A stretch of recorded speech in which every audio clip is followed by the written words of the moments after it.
Yep. Inside, I want to kill myself. We are on an 0-7 run over the last 2 days. After tonight was just complete bullshit. So that's how I'm going to start off this show. Horrible Sunday, 1-5. I don't even know what to tell you about that. I just don't want to do this anymore. I have never seen anything like this, man. With the slump continuing, 2 straight losses, not a good day at all. 0-4. I just have not had a good season, man. What can this slump that I'm on? The slump continues. I've reached a new peak, actually.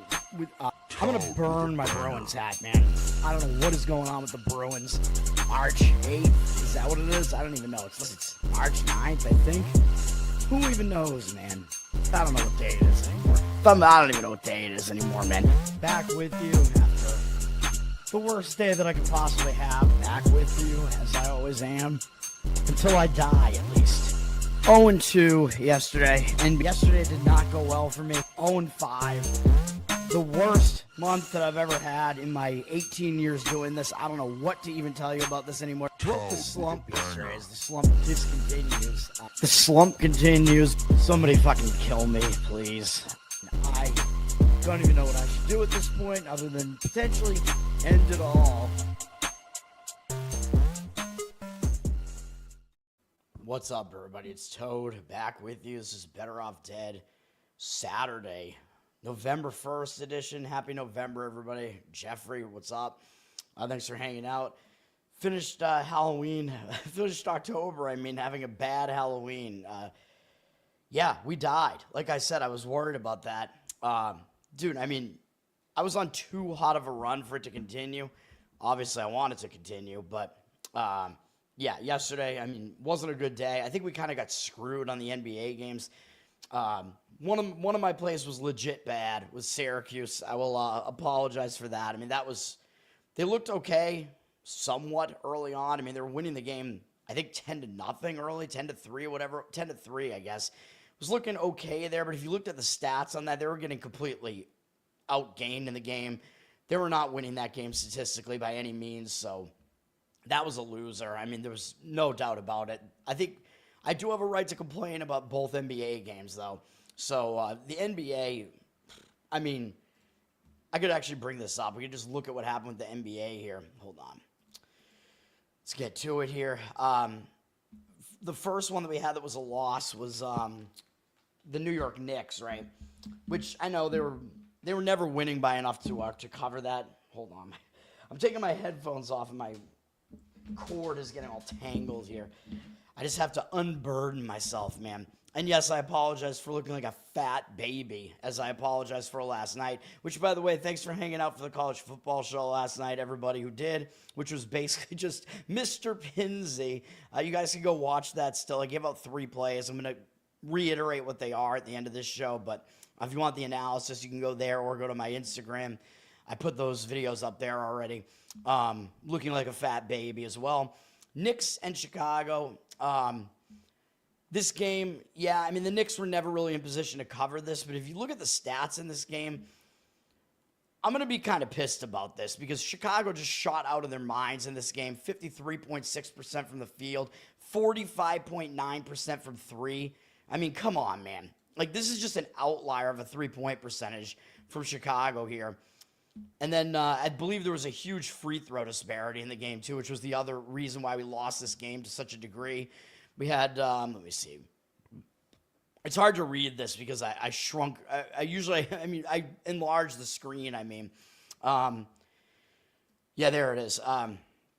Yeah, so 23 free throw attempts from the Knicks and 37, or no, not 37. Hang on, that's three-pointers. 35,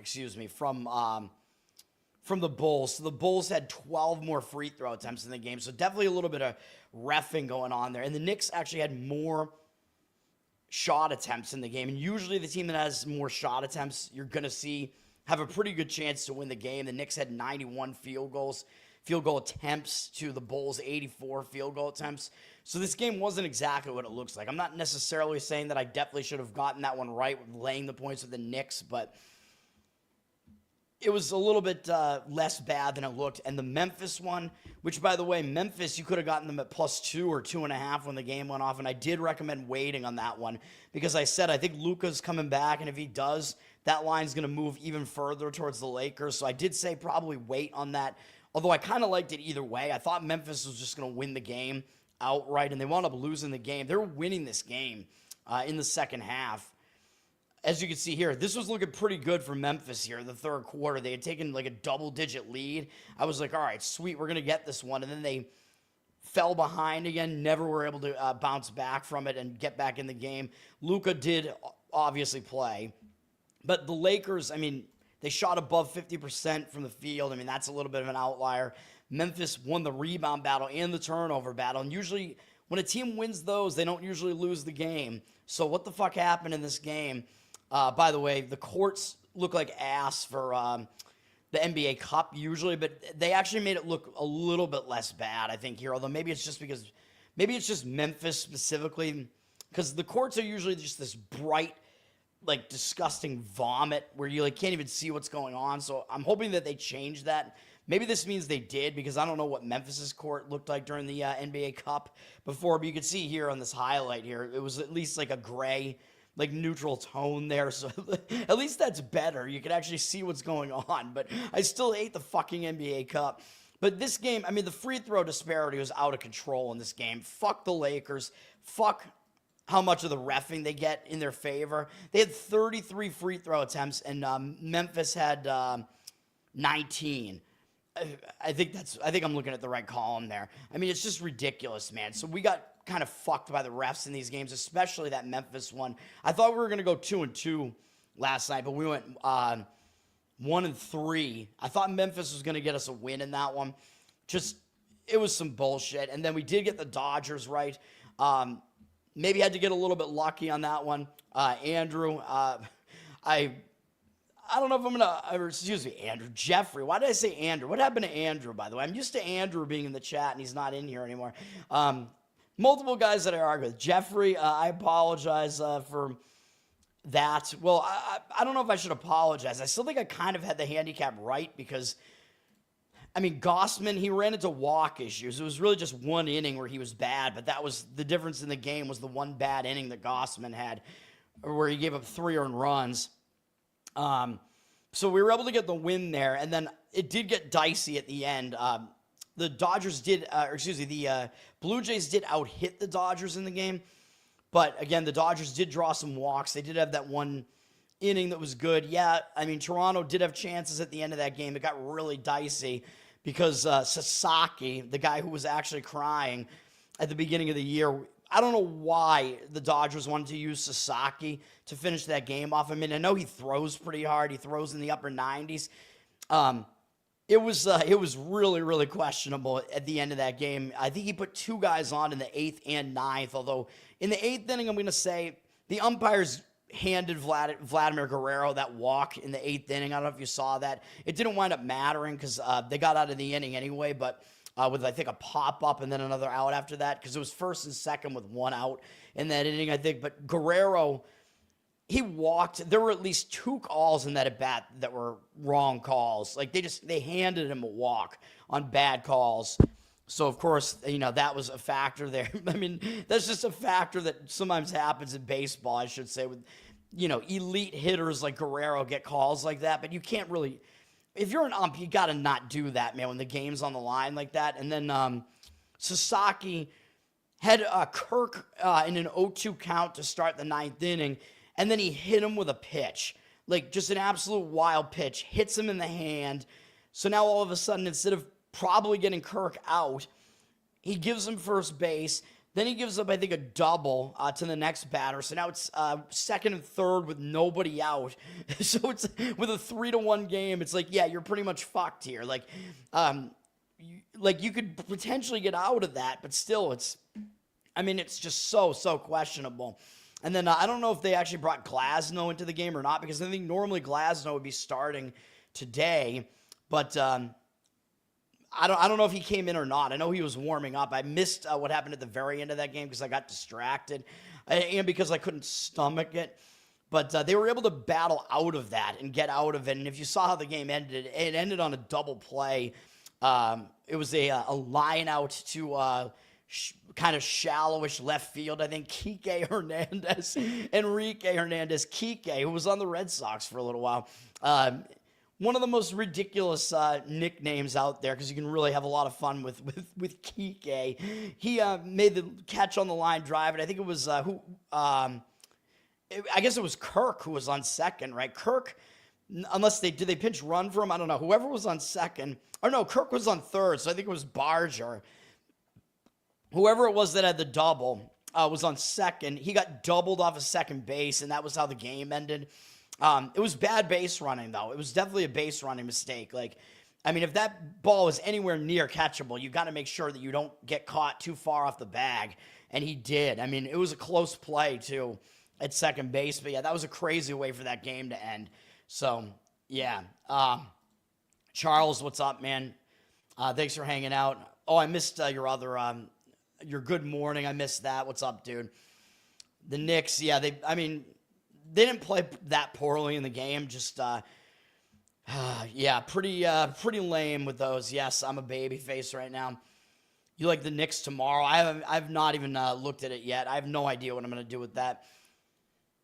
You had Toronto and you had under in the Sixers Celtics. Did that game probably went over, right? It landed like in the 230s, I think. I don't know if it went over or not.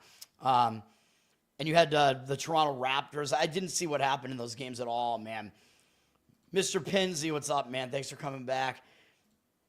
Glasgow, he came in. He pitched 3 for the save. Yeah, I mean, he'd be the next up to start this game, but he's not going to, which I'm going to talk about that game like basically at the end of the show here. Toronto, yeah, they did get impatient. They went on a little bit of tilt there, yeah. The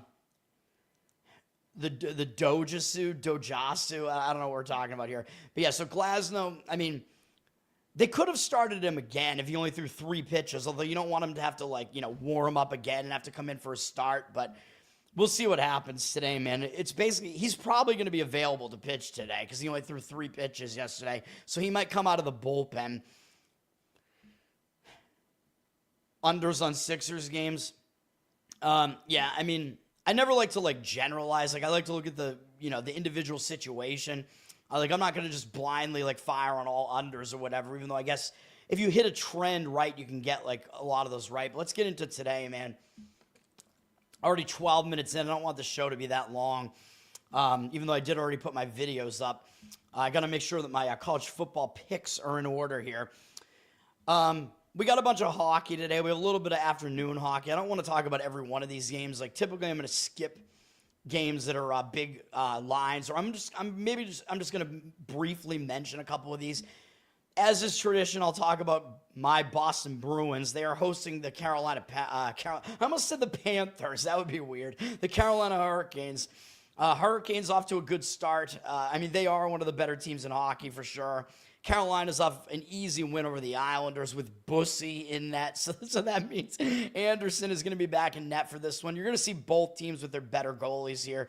I'm pretty sure it'll be Anderson against Swayman here. Carolina, they do have the Rangers next. It doesn't look like a spot where Carolina's really necessarily going to overlook their opponent here. The Bruins have actually been playing better again recently. They're back to almost 500 here. They won 3 of their last 4. They actually used Korpisalo for 2 games in a row for some inexplicable reason. I really don't know. And they won both of those games. I think it'll almost definitively be Swayman here, though. The Bruins have an extra day off. They haven't played. So wait, do they have an extra day off over Carolina? No, I think they both have 2 days off. What am I even saying? I don't even know, man. One of these teams played yesterday, right? No, both teams played on Thursday. Never mind. But the Bruins are coming off, I think, just a momentum continuing win over Buffalo. Both teams just beat the Islanders. Not a whole lot to see here. The money is indicating on the Bruins here. Carolina's a big favorite, up from minus 180 to minus 183 on the money line. 78% of the tickets, only 51% of the cash on Carolina. So the money is saying to take the Bruins as a money line underdog here, or maybe I guess you could look towards a puck line, I guess, if you want to in this one too. I'm not going to disagree with it, but I just don't really have a strong opinion on it one way or the other. It's possible the Bruins are maybe getting maybe there's a little bit of value with the Bruins there because maybe Carolina shouldn't be quite that heavily favored on the road. Don't have a whole lot else to say about it, though. Pittsburgh at Winnipeg. Pittsburgh off to this 8-2 start, and they're actually 5-1-1 on the road, too. But I still don't buy it. And the odds makers are telling you not to buy it. They're lining Winnipeg as a pretty heavy favorite here. Pittsburgh, they've had one of the easier schedules in all of hockey so far. I mean, I don't know what you consider to be their best win. It's probably the one at Florida. And we know Florida's like slightly down this year. So Pittsburgh, they've had a really easy schedule. Like, this is probably their most difficult opponent that they've faced so far in Winnipeg. So I think they could obviously potentially lose this game. And because Pittsburgh's off to a good start, maybe Winnipeg will not overlook them here. And Winnipeg's just sitting around at home, coming off an easy win over Chicago. So they're not exactly in a bad spot. The line has dropped from -195 to -175 on Winnipeg. 52% of the tickets, 59% of the cash on Winnipeg, though. I would probably look towards the Winnipeg side here just because I still don't buy Pittsburgh as being that good. And the odds makers are kind of telling you that you shouldn't. They're telling you Winnipeg is still a significantly better team. And maybe they're not even giving Winnipeg enough credit, to be honest. So Winnipeg definitely has the better goalie, too, if Hellebuck is going to be in net here. Pittsburgh's goalies, not buying them either. Don't think they're that good. So probably it would be Winnipeg for me in that game if I was going to play it, maybe in regulation or something like that. JC, what's up? Thanks for hanging out. How long will the Spurs go undefeated? I don't know, man. I'm going to talk about NBA in a minute. The Spurs, when do they even play next? I don't even know. They're at Phoenix next.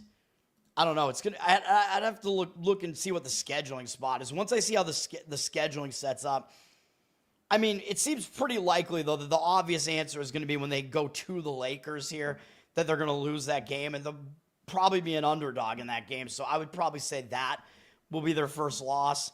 Although they could get caught looking ahead in their next game against Phoenix. I think San Antonio loses one of their next two games. All right. The how do they pronounce it? Doyers, Doyers, something like that. The Spanish-speaking people pronounce it that way. Hurricanes, the only good team in Carolina. Yeah, well, you got the University of North Carolina is not good. The Panthers aren't good. Who else do you have? You have no baseball team, I guess, and then you have the Charlotte Hornets, who are not the real Charlotte Hornets.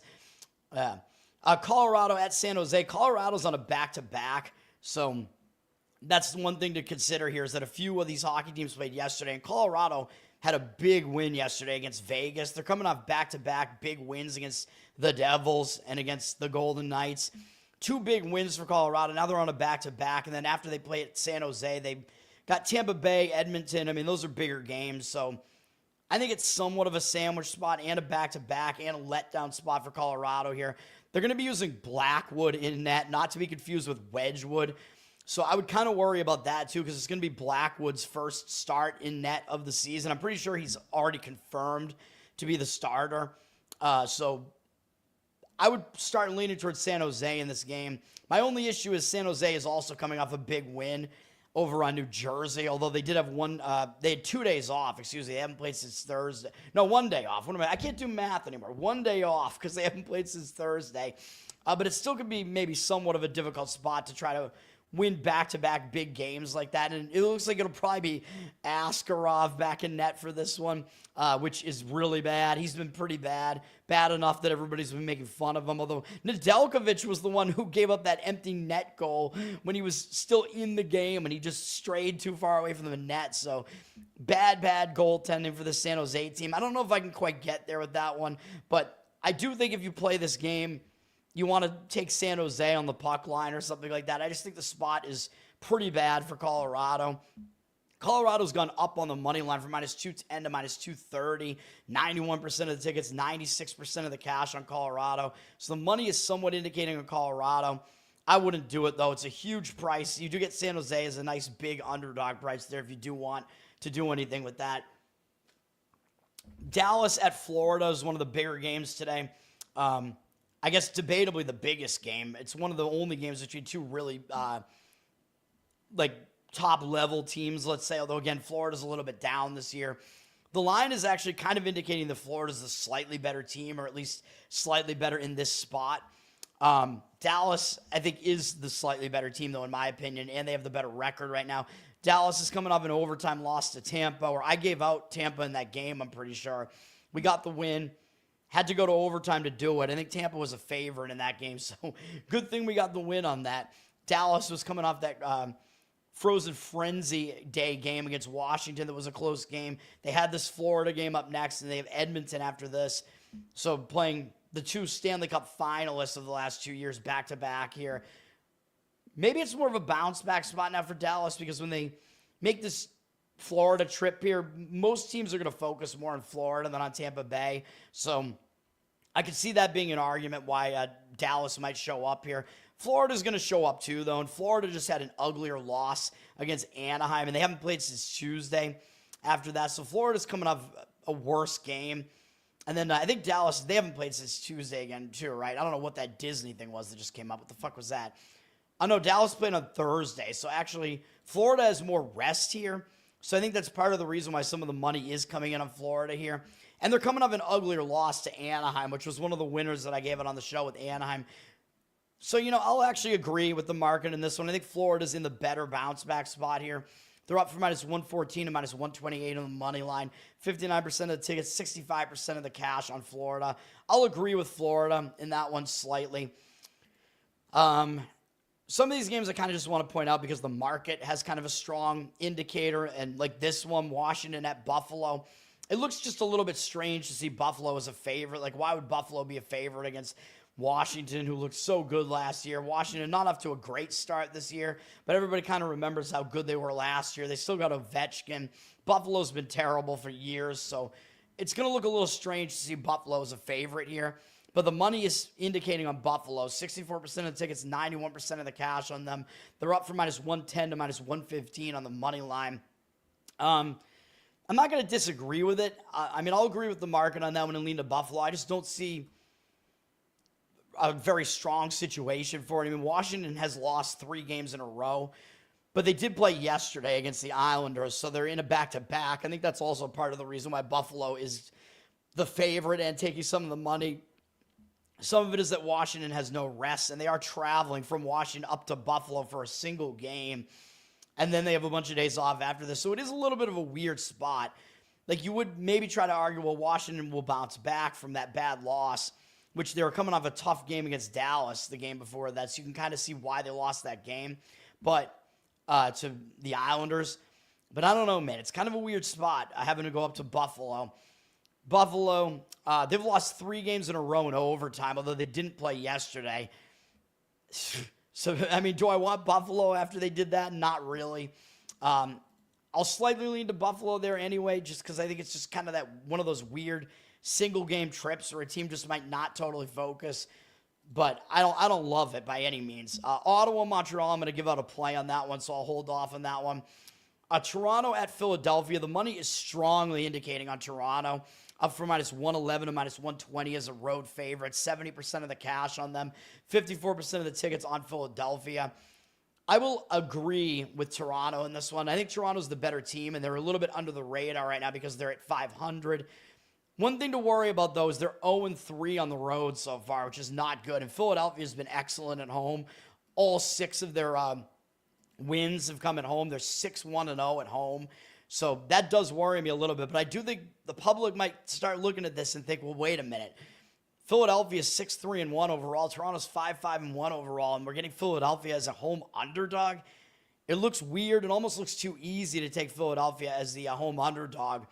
So it's one of those kind of like misleading lines where the odds makers are kind of telling you what you're supposed to think here. And Toronto's coming off an ugly loss at Columbus, where I guess Primo was in net in that one. It'll probably be Stolarz back in net here, and he is their better goalie. They've been off since Wednesday. It is a bounce-back spot for them after that ugly loss. So I think this does set up better for them in this game. Philadelphia, I don't trust any of their goalies. I don't know if it's going to be Vladar this time or if they're going to go back to Urson here. Don't know. Philadelphia, they're not in a bad spot, though, so I'm not really going to jump out of my seat to fade them here, but I do like Toronto in this one better than I like Philadelphia. Philadelphia's staying at home. They last played on Thursday. They beat Nashville. They beat me. I thought it was a bad spot for Philadelphia after they had that big win over Pittsburgh, and they had this Toronto game up next. They beat Nashville anyway. Nashville sucks. What can you do?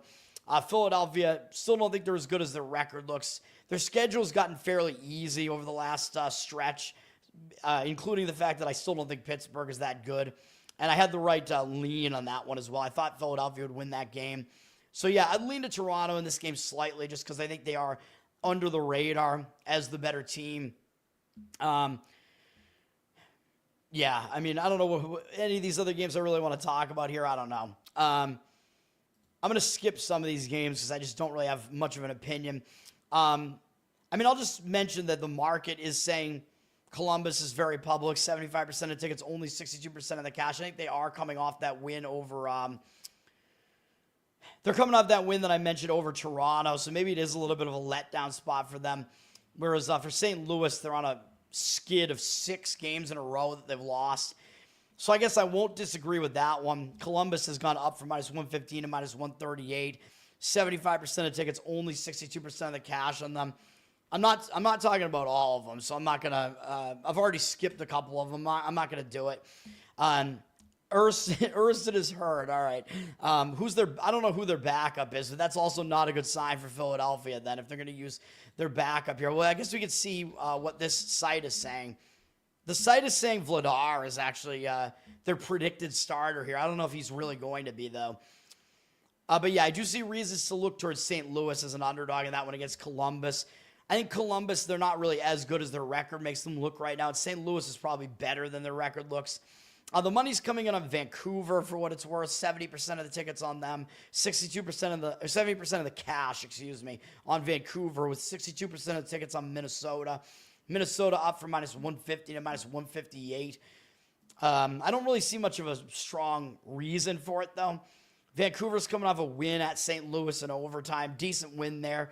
They'll probably have Demko back in net for this one though, and he is their better goalie. Minnesota's used Gustafsson the last 2 games, so is he not going to play in this game? I don't know. It looks like he's at least predicted to be their goalie again in this one.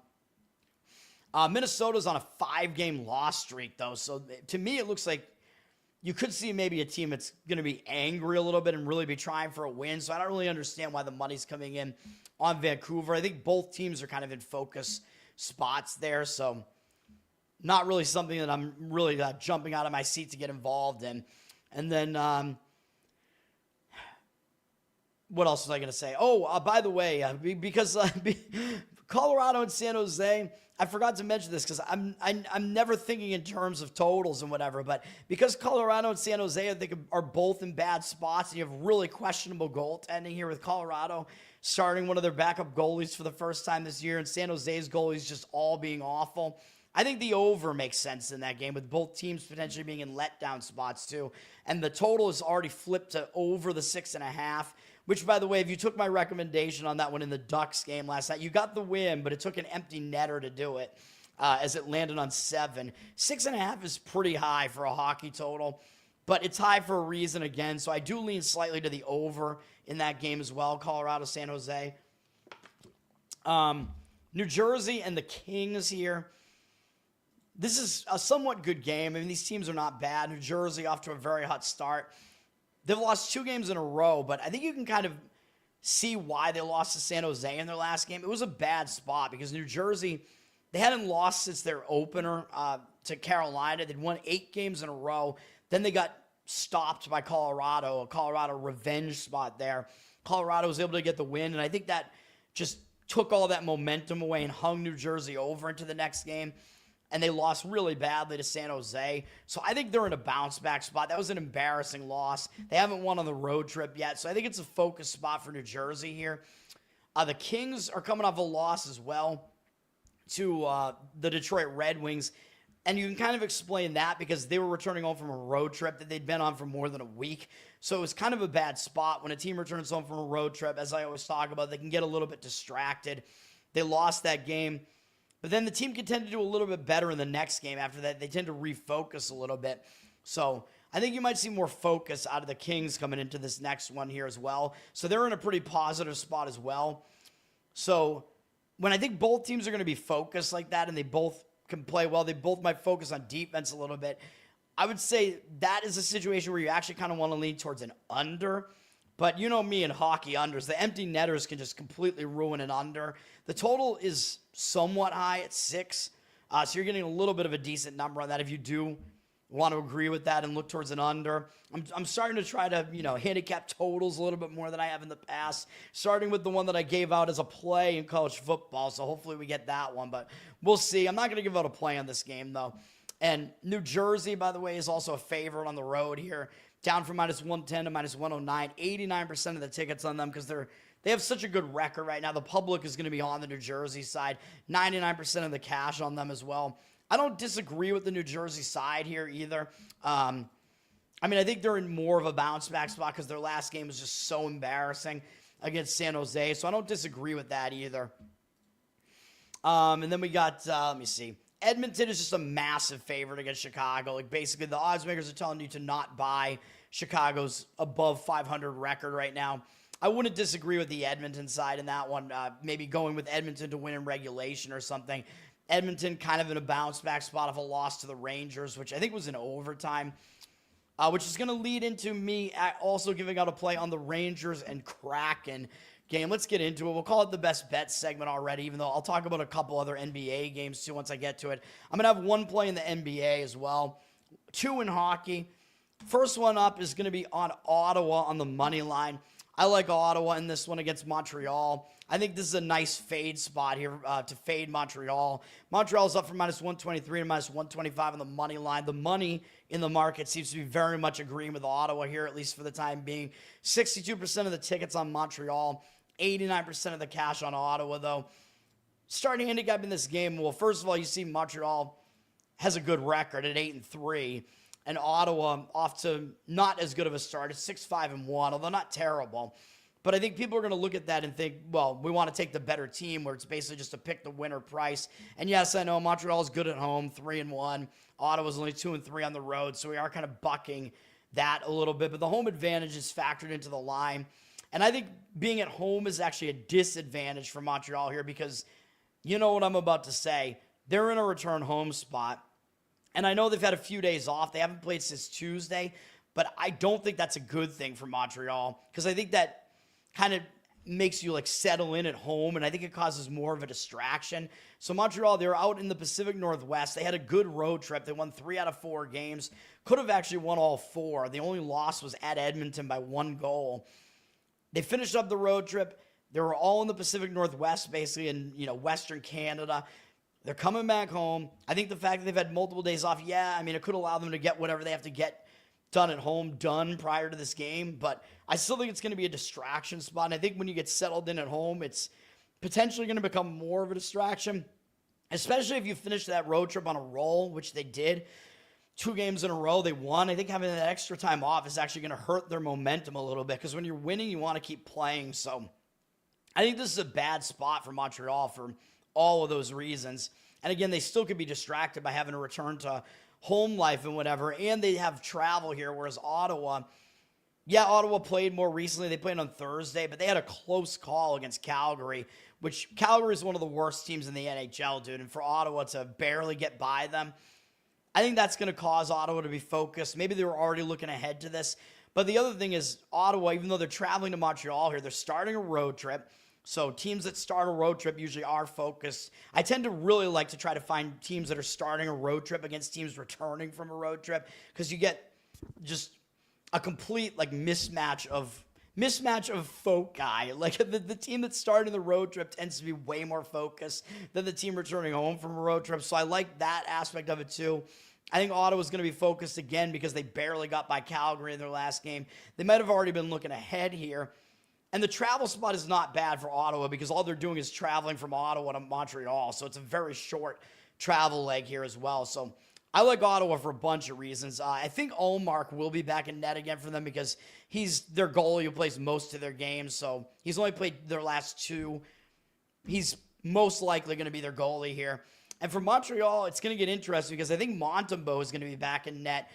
And he's like a young up-and-coming goalie, and he was good last year, but they've actually kind of replaced him with Dobes. So it's kind of interesting. Montembeault has kind of become Montreal. Montembeault has kind of become their second-string goalie now. He hasn't played since Tuesday, which was a game they lost against Edmonton. And by the way, if you look at Montembeault, he's made five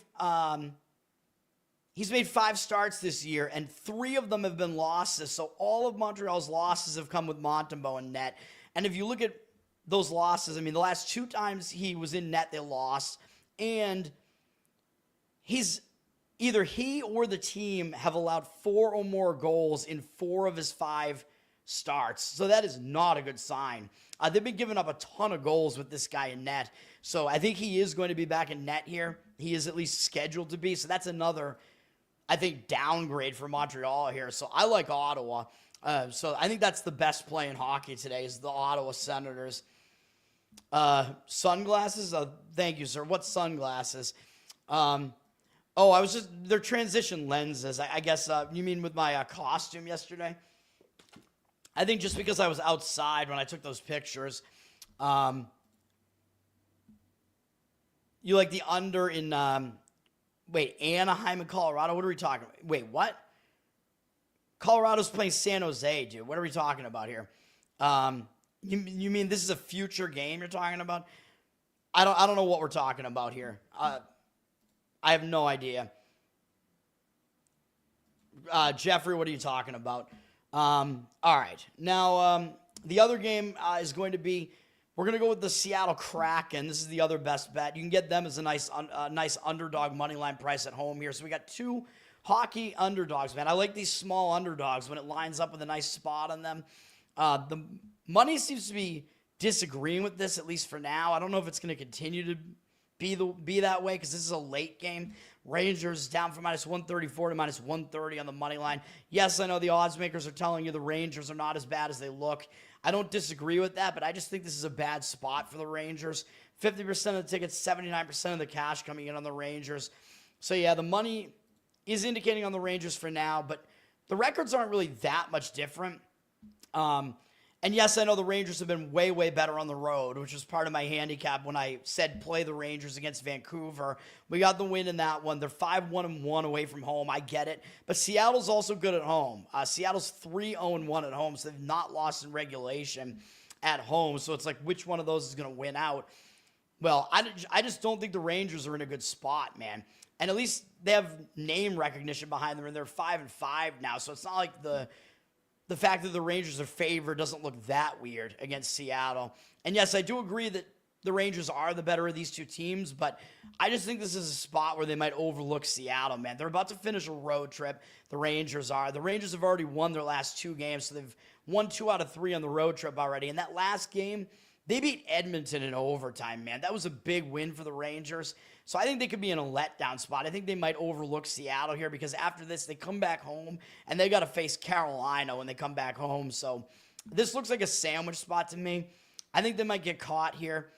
Seattle does play well at home, and Seattle's coming off an overtime loss at home, which I know is a difficult loss, but they also haven't played since Tuesday. So Seattle's actually the more rested team as well, and they don't have anything coming up next, really. They just play Chicago next. So I think you are going to see a focused Seattle team, and I thought Montreal was in a somewhat better spot in that one where they were able to beat Seattle. Yeah, Seattle played tough against a good Montreal team, fine, but I think they're in kind of a bounce-back spot here with extra rest, whereas New York, the Rangers just played on Thursday and had a pretty big win. So I like Seattle in that one, and that's going to be the other play there. Yeah, I don't know what are we? I was confused. I don't know what we're talking about here. Colorado's playing the Sharks, and I think both of those teams are in bad spots. So in that game, I like the over, and I like the Sharks plus 1.5 pucks, plus 1.5 on the puck line there. All right, NBA. Let's try to get this video done here, man. NBA, we don't have a whole lot going on. I'm gonna give out one play in the NBA that I think is basically a sandwich spot, which is where are we looking here? Which is going to be the first game up. It's actually at 5 p.m. So I'll wait to talk about that one. Just I don't know if I want to hit every one of these games, but I don't love the spot that Minnesota's in because they just had a big game against the Lakers. They fell just short. They are starting a road trip with a couple days off. They haven't played since Wednesday, so yeah, it's not all bad for Minnesota. So sometimes you are focused when you start a road trip. Having some days off could help kill that losing momentum. Don't know if Anthony Edwards is coming back or not because he's been hurt. So I don't know when the last time he played was. So you got to pay attention to that. It looks like he's still out. He's out until November 14th. So you got to take that into account. Minnesota is without Edwards. But the fact that they are coming off that tough game against the Lakers, I don't love the spot that they're in here.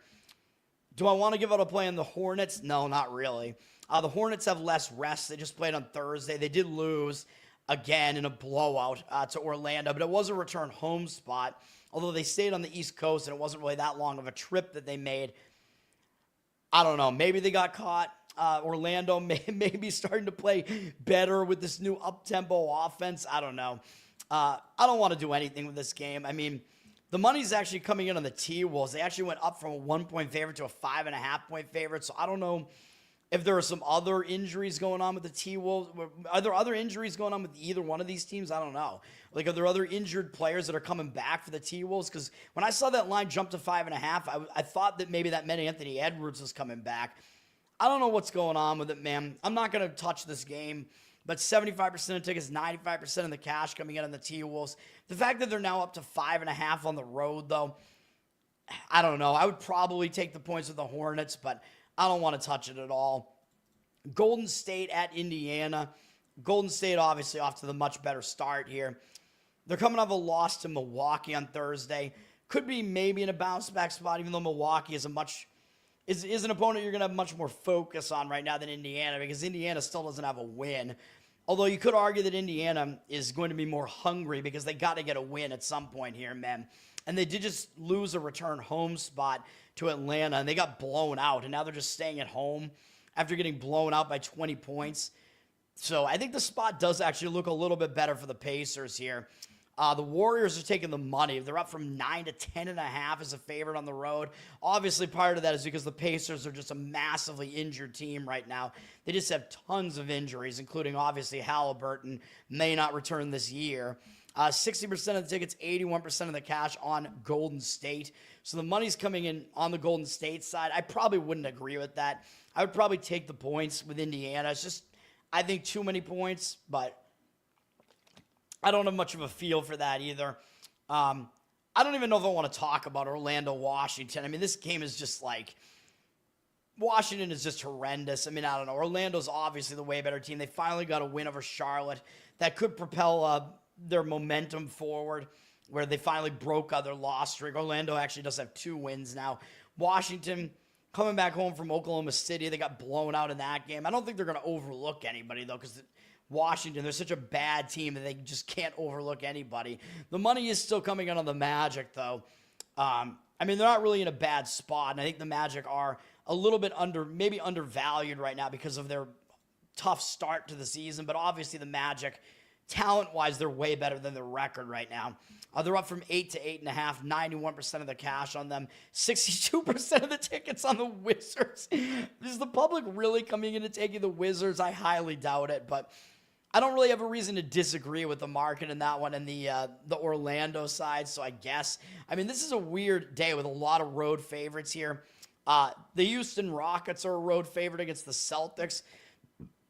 And the one thing that I noticed about this game that really, really concerns me about the Celtics here is that Houston has only played 4 games this season, with their first game being on October 21st. They're coming off an easy win over Toronto, so I don't really care about that. And now they're traveling from Toronto to Boston. I think Houston's going to be focused. I think they're in a fine spot here. But the rest disparity is just crazy here. The Celtics played their opener a day later on the 22nd, and they've played 2 more games than Houston has so far. So the Celtics are on a back-to-back. They're playing 3 games in 4 days.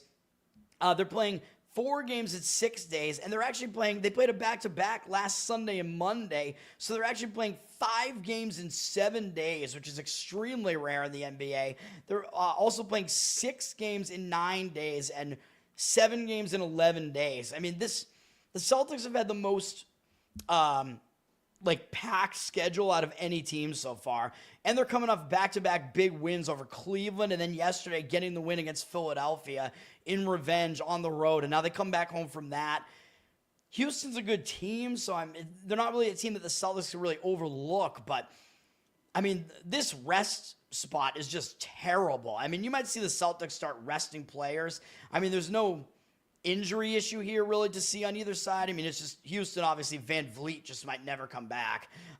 He hasn't played in well over like a year, I think, at this point. So whatever. He hasn't played basically in a year, let's say. So I lean to Houston in this game, man. But the line is already up from 3 to 6. And I think probably that was because I think there's got to be some inside information that the Celtics are just going to rest a bunch of guys in this game. So that's probably why. 61% of the tickets, 58% of the cash coming in on Houston. So the money is actually fading Houston. I would lean to Houston, but I would like it better if the Celtics were going to try to play all their starters again here, because the Celtics are going to be so fatigued.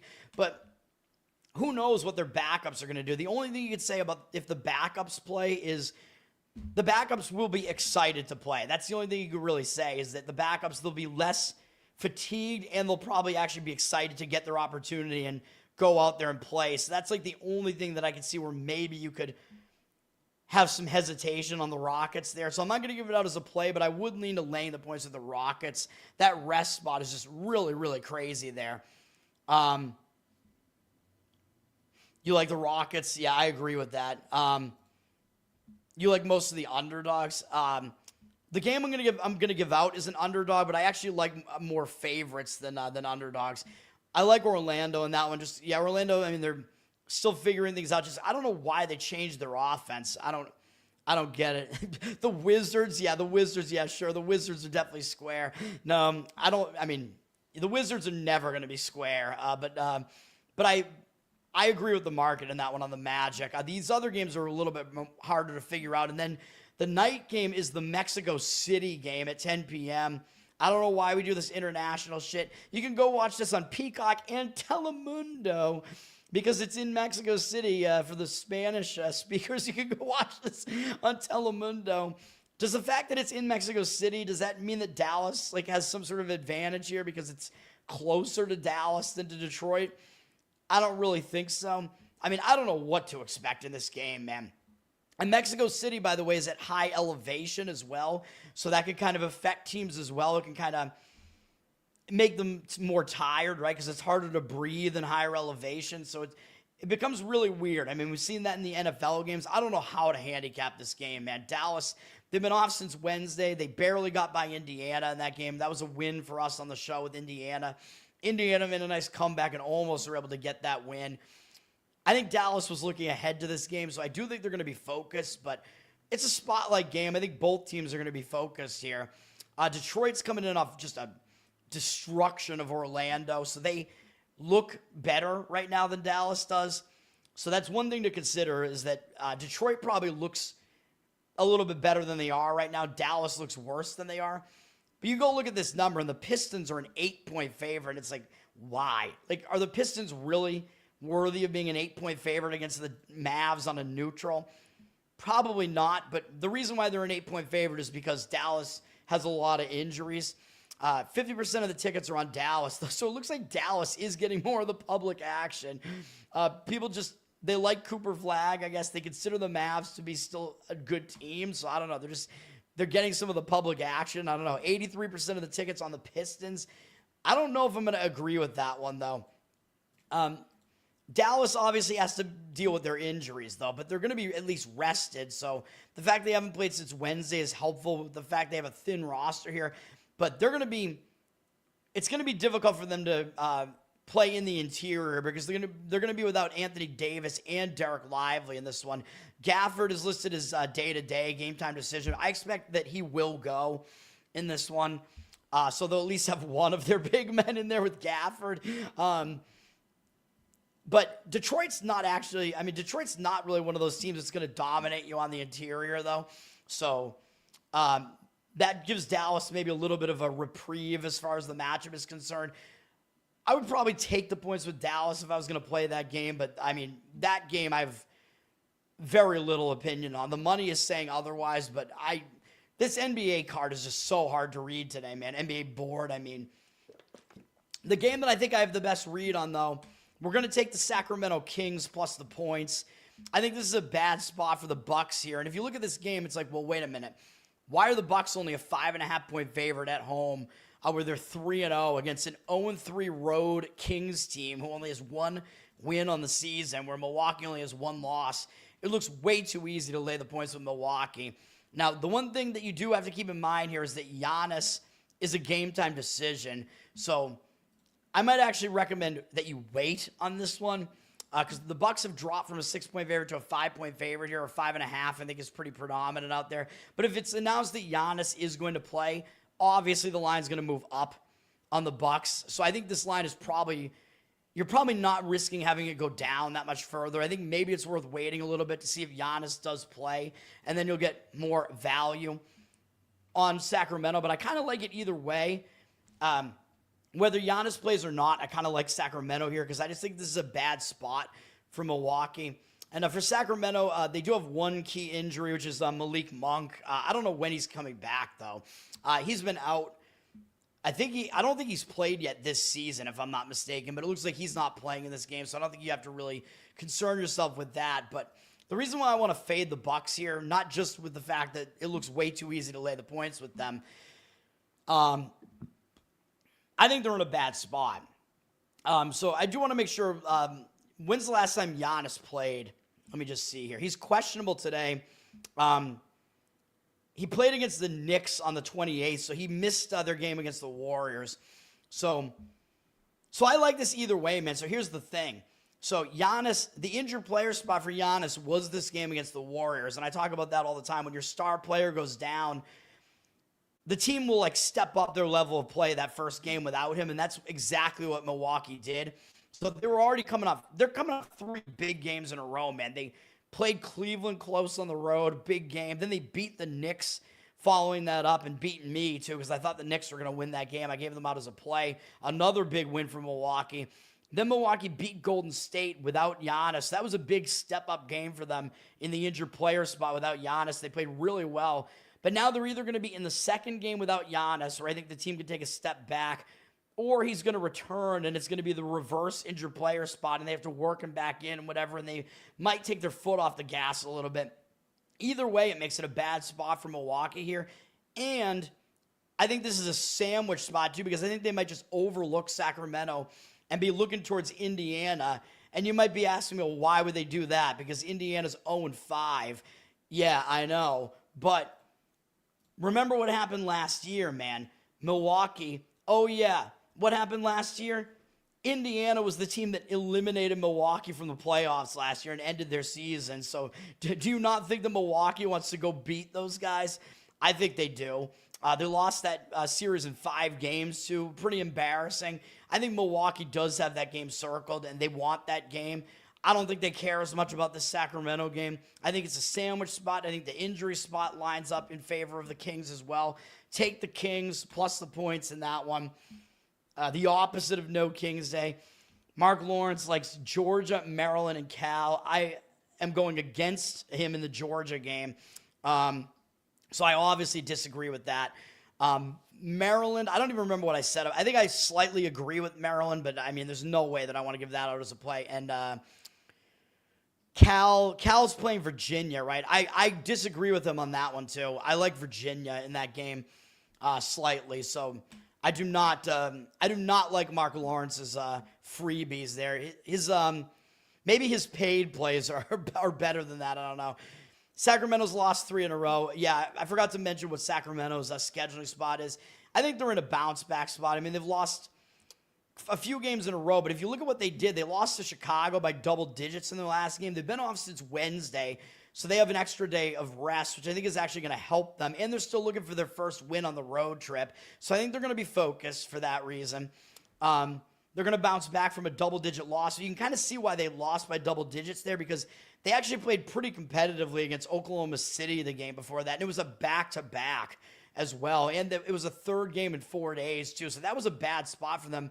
That was one of my wins. I gave out a play on Chicago in that one, so it was a bad spot for the Kings in that one. So now they have rest. They've been able to rest for multiple days. Yeah, so you can kind of explain that loss. I think Sacramento they're not good this year, that's for sure, but I think they're better than their record looks right now. All right, and then we got baseball before I end the show here. Game 7 of the World Series, man. This is the game where basically anything goes. Ravens got fined for lying about, what did they lie about? Oh, the Lamar Jackson thing. Not this week, but the past week. I think they lied. They fudged the injury report or something like that. Which, by the way, that's something that Bill Belichick did that all the time with the Patriots. He was lying on the injury report all the time. I don't know if he ever got fined for it, but he probably should have. But the Ravens did something similar to that with Lamar Jackson. Basically, like, announcing that he was going to play, like, at the last minute in the game against the Bears. And I don't care because I was able to give out a play on the Ravens on that one at a better number, and they covered every number anyway in that game. So we got a win there anyway. Game 7 here, man. This is kind of crazy. So, I mean, this is a game where it's almost like all bets are off. I don't want to give out a play in this game because you know that the bullpens, anybody could come out of the bullpen in these games, man, because this is the last game. So you don't have to worry about tomorrow. There is no tomorrow. So you're going to see anybody and everybody potentially come out of the bullpen here at any point in this game. You never know what's going to happen in a game like this. You might see the bullpens come into the game a little bit early. Both teams actually kind of saved their better relief arms. Actually, no. Toronto used Dominguez, but they only used him for 10 pitches because he's actually probably their best reliever, but he's available again today. The Dodgers kind of saved their better relief men last night, so something to keep in mind. Neither bullpen is really that good, though. But, yeah, it's going to be all hands on deck here where you can see anything really happen here. As far as the starting pitching matchup, you're going to get Ohtani starting for the Dodgers. We don't know how long he's going to pitch in the game. He had a good season, obviously. 2.87 ERA, 1.04 whip as a pitcher. He was not as good on the road, though. 3.81 ERA at home. Toronto was better at home as well, by the way. Ohtani has been pretty good in the playoffs in 3 starts with a 3.5 ERA, fine, but 25-5 strikeout walk ratio. He's definitely been in command, which is what I said about the fact that in his last start, which was in this series, he gave up 4 earned runs against Toronto. He wasn't as bad as that looks because he had 6 strikeouts and 1 walk and only gave up 4 hits and 6, he gave up 6 hits in 6 innings. That wasn't a bad outing from him. So the fact that he gave up 4 earned runs, I think, was slightly misleading. So I think he was better than that makes him look, at the very least. But his numbers are actually not that good against the Blue Jays. They have 91 at-bats against him. 26-7 strikeout walk ratio is okay. But 275 average allowed and 788 OPS. So the Blue Jays have actually hit him okay, although most of the damage comes from Vlad Guerrero, 2 home runs, 4 for 11, and Springer, who is back, I believe. He came back last night. 7 for maybe the night before that. 7 for 15 with 2 home runs. So Ohtani, I mean, I could see this going in a number of different directions here, man, because it's really just those 2 guys that really do all the damage against him. So he might be able to kind of pitch around those guys. But I don't know if I totally trust Ohtani here. And he's actually pitching on slightly short rest here, too, because if you remember, I believe he pitched in game 4. So this would have been Glasnow starting this game, but he pitched out of the bullpen last night. So I think it's going to be Ohtani starting the game, but I think you actually might see Glasnow come into this game somewhat early. So I expect Ohtani to only be in this game for maybe a few innings, depending on how he's doing. And then I think Glasnow is actually going to come into this game following Ohtani. I'm guessing that's what the Dodgers are going to do here. Because between the 2 of those guys, they can have 2 pretty good starters. And there's like spread out across a huge chunk of the game. So I actually think that's probably what the Dodgers are going to do here because they know those guys are better than their bullpen. So that's actually probably what I would do. Try to get like 3 to 4 innings out of both of those 2 guys in this game and see what happens. Toronto's going to go with Max Scherzer here, and I just don't know how trustworthy he is, man. He did not have a great season. He's very old at this point. This might be his last go. He might retire. I don't know. 5.19 ERA, 1.29 whip. Of course, There are some reasons why he might actually be good in this game, though, which I'll talk about in a minute. Although he hasn't been good this season, he was a little bit better at home, 4.68 ERA. He has not been good in the playoffs. He hasn't gone deep into either game, although he has a little bit more rest because he last pitched on Monday, which I believe was game 3. That was the crazy 18-inning game. He was the starter in that game. He hasn't been good, though. He has a 4.5 ERA in the playoffs, an 8-5 strikeout walk ratio. That's not great, and didn't go deep into either game. He didn't make it through 6 innings against Seattle, and he didn't make it through 5 against the Dodgers. So, a little bit questionable for Scherzer here, man. Overall, the Dodgers are okay against him. They have a ton of at-bats against him, 189 at-bats, but obviously keep in mind that he's been around for so long. A lot of these at-bats are in the past when Scherzer was better. He has a lot of walks against them, though. 54 strikeouts, 26 walks. That's way too many walks. 10 from Freeman, though. Freeman hits him for power, but doesn't really hit him for average at all. 228 batting average allowed to them is very low, but 750 OPS is a little bit high because he has allowed 9 home runs to them and a ton of walks to them, and 11 doubles. So they have hit him for power, and they've been able to draw walks against him. I don't know how trustworthy these guys are, man. These guys that are on the mound here. Now, for Scherzer, because this might be the end for him, and, what better way to retire than getting a win in Game 7 of a World Series? Even though Scherzer, he's won, I think, multiple World Series at this point. If you can correct me if I'm wrong, but I know he won one with Washington. I believe he won one with the Detroit Tigers back in the day as well, if I'm not mistaken. So he's very experienced. So I think the pressure's not going to get to him. So the thing about Scherzer is if he's not going to do well, it's just going to be because he's old and he just doesn't have it anymore. But the pressure's not going to get to him. He does have a ton of experience. So he is the way more experienced pitcher. So that is the edge that he does have here. And he's used to pitching in World Series games because he's done that multiple times before as well. Actually, it might have been with the Texas Rangers when he won I think he won the World Series with the Nationals and the Rangers. And I think he did not win one with Detroit. Is that right? I forget where the hell he's even been, man. I don't know, man. You can tell me. I'm all over the place, man. And I know he was on, I think, the D-backs really early in his career, but whatever. So, yeah, he's at least experienced, and he might be pumped just because, he might have that extra, surge of, adrenaline just because this might be his last game of his career, and it would be crazy to make that a World Series win. Even though, again, it doesn't matter quite as much as it would if it was his first win ever. That would be even crazier if he didn't have one and he got one in literally his last game ever. So it's not going to be that dramatic. But those are some things that may be in favor of him, but I still worry about him. I worry about both starters here. I actually kind of lean to an over in this game, although the money is saying under. The total's at 8, 58% of tickets on the over, 51% of the cash coming in on the under. Money indicating on the under. Man, yeah, I mean, I don't trust the bullpens. I don't really trust the starters necessarily. The only thing that gives me some pause on that is the fact that a Game 7, you usually see very focused pitching and very focused defense. More so in other sports, though, in in a Super Bowl or in Game 7 of an NBA championship series or something like that, NBA Finals, whatever. Then you really tend to see really intense defense, and you want to almost just default to going under in those types of games. So this is maybe one of those types of games too. So I don't really want to do that either. I'm not going to give out a play in this game, but those are just my thoughts on it. And the money is strongly indicating on the Dodgers, up from -135 to -142 on the money line, which Jeffrey does not want to hear. 70% of the cash on the Dodgers, 55% of the tickets on Toronto. Public likes the story with Toronto. I mean, I'm not going to disagree with that. I mean, Ohtani has been the pitcher that's in the better form. And if it's some combination of him and Glasnow, I don't really mind that either. So I'm not going to disagree with that part of the market. I will slightly agree with the Dodgers there, but not going to give out a play on that. So Game 7 does not have over vibe. Well, this specific matchup to me looks like an over, but Game 7 generally is an under game, very strongly, just in general in sports.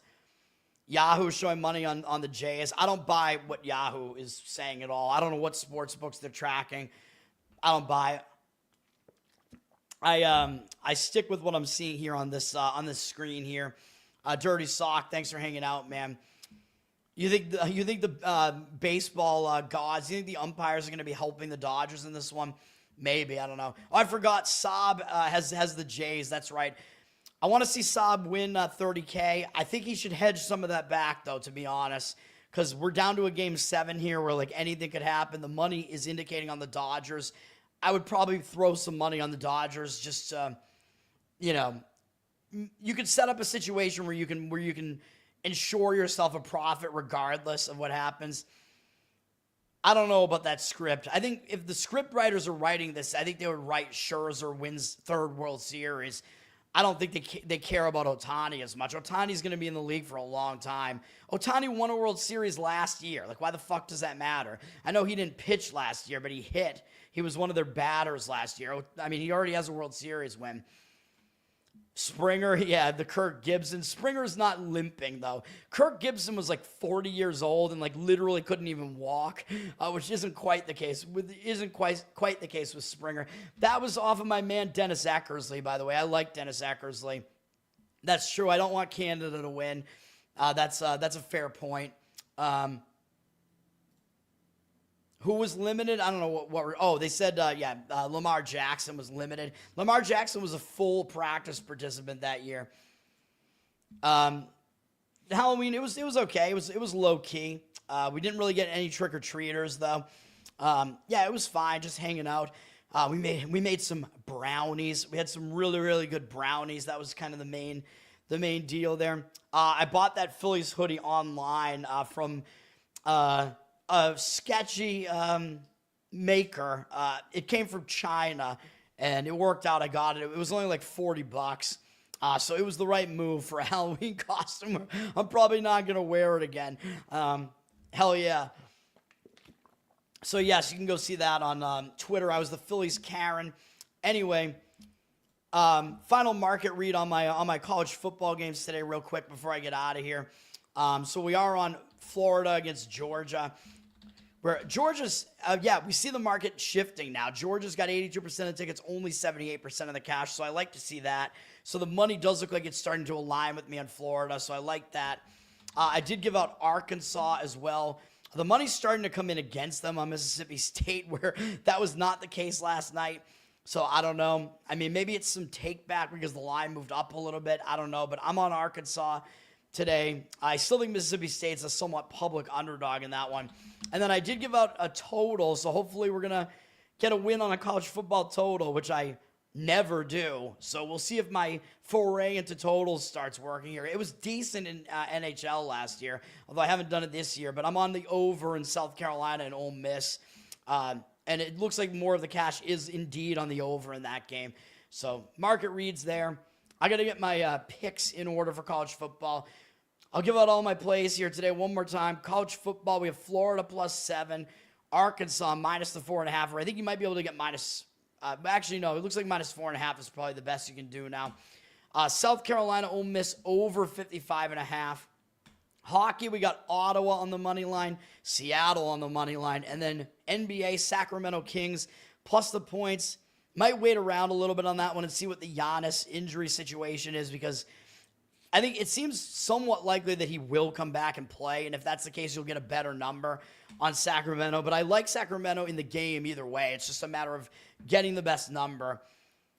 UCF, yes. I lean to UCF plus the points against Baylor. Really, it's just more of a matchup thing in that one where they run the football a lot, which I think can kind of counter Baylor's more fast-paced passing attack. I think UCF can run the ball, play defense, and shorten the game, which is what you want as an underdog. But I don't have much of a strong opinion on that one, but that is a slight lean. China. Trump saying China. I like overs, dude, because I find spots where both teams are in terrible spots. So overs tend to be public, but I'm good at finding good overs, I hope. So, I mean, you can't just blindly fade overs, even though I am kind of known as the Undertaker in baseball. But you know me, I play overs and unders in baseball, although more unders than overs in baseball. But yeah, thanks, guys. Thanks for hanging out. I appreciate it. Charles, Dirty Sock.